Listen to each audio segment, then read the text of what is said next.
Excited to talk to our guest today. How are you, Michael? Oh my God, we're doing phenomenal. I cannot wait to talk to Nick. All right. So our guest is pro eater Nick Weary. We're talking Nathan's, the big hot dog eating contest on July 4th. Nick, thanks for stopping by. And are you shocked about how popular this pro eating is getting? Each and every year, it gets bigger and bigger on July 4th for this event. Well, thanks for having me, guys. I guess I'm shocked when people recognize me, and I have, I guess, what people would call fans. That still shocks me. But as far as the how big this is getting, I don't think so, because I think everybody can kind of relate to eating. I think it's fun.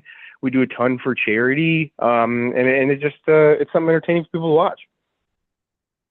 And Michael, what are your thoughts about pro eating? Have you ever tried any of that stuff before? Have you ever tried to have any contests, Michael? Well, almost my whole entire adult life, I suffer from overactive fork, but I never really thought about going into a championship. So how did it start for you, Nick? I was a competitive bodybuilder for about 10, 12 years. And, my appetite became a running joke because I gained about 70 or 80 pounds in that time. And after I was done with that, I had friends that kind of mentioned that my appetite was ridiculous and I should enter a punch eating contest like Polish chili donuts around Fat Tuesday. And I said no. They said, well, you can raise money for charity, you get free donuts, and you can win money. I'm like, oh, that's a pretty sweet deal.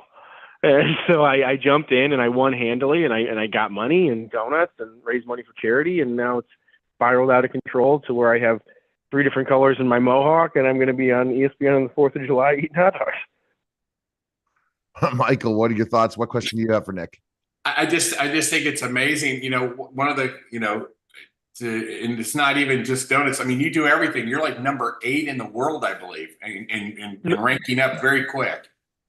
Thanks. Yeah, we've gotten as high as number 4, now. So it's been going pretty well. A couple world records and things like that. Obviously, married to Miki, the 9-time champ. It's an incredible thing. I'm fortunate to have gone to Thailand, Italy, Toronto, all over the place, just based on my ability to consume foods quickly, I guess, and entertain fans and bring value to the sponsor. So it's super appreciative for the opportunity to shovel food down my face for people's enjoyment. Now, what's your favorite? Oh, go ahead. No, go, Michael. Go. I was going to say, what's your favorite food? Favorite food at the table or away from the table? Away from the table. Oh, okay. Just in day-to-day life, if it's like good quality food, then I would say like boneless, skinless chicken and avocado is my favorite combination that I eat a lot throughout the day. If it's my adult child coming out, cookie dough. I love tubes of cookie dough. That's awesome. Now, so Nick, this event is just hot dogs, right, for July 4th? Yes, yeah. So hot dogs and buns. It'll be 5 hot dogs and buns per plate. Finish your plate before moving to the next. But see, I didn't know that this has gone so much when you talk pro eater. I guess I'm used to just the whole Nathan's thing, because is that like the Super Bowl event for you every year? Yeah, this is our Super Bowl, WrestleMania, Daytona 500, whatever you want to refer to it as. This is our big one, the marquee event, and great sponsor, ton for charity, great, huge crowd, obviously broadcast on ESPN. So this is our big one, but we got about a couple dozen events throughout the year. Yeah, Michael. What do you and what do you think? How many hot dogs do you think it's going to take to win this? This year, I think you're going to have 5 guys in the dogfight, basically, going down to literally the final seconds. I think it's going to be incredibly exciting.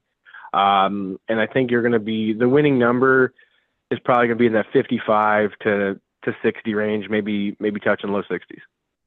Wow. And it's all about training yourself, right?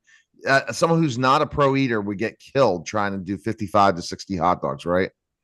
Yeah, most people won't trip over the door jam and end up eating 55 hot dogs. It's definitely something it's a little bit, it has to do with some talent, but a lot of just skill and ability that's been honed over time. Your ability to tolerate flavor, your ability to eat food quickly, your capacity for large amounts of food. We practice like we play. You set up whatever the food is. Miki and I are in the Tampa heat in the backyard, setting up the plates for whatever food is coming up, setting up the time on the clock, and just running it back no different than you would when it comes to game time. Go ahead, Michael. Next question. It just blows my mind. I mean, the preparation and then the skill set and the mindset. I mean, your mental capacity must be just as big as your stomach. I mean, my dad would probably joke around if you look at my head, the size of my head, if I have a huge mental capacity. But with that said, I think that's a big part. I think that's where my bodybuilding past and sports past kind of comes into it. And a lot of us that do this at a high level, Jeff Esper has, I think, a couple master's degrees, ranked second in the world, is very, very smart and was a former strongman. James Webb played collegiate athletics and has a couple degrees, I want to say in economics. Miki's got a 4.0 in her 2 degrees and is going for a third one.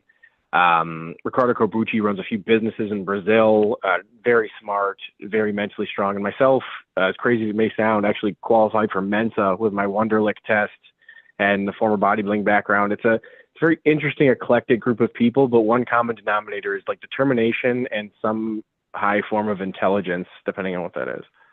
So, absolutely.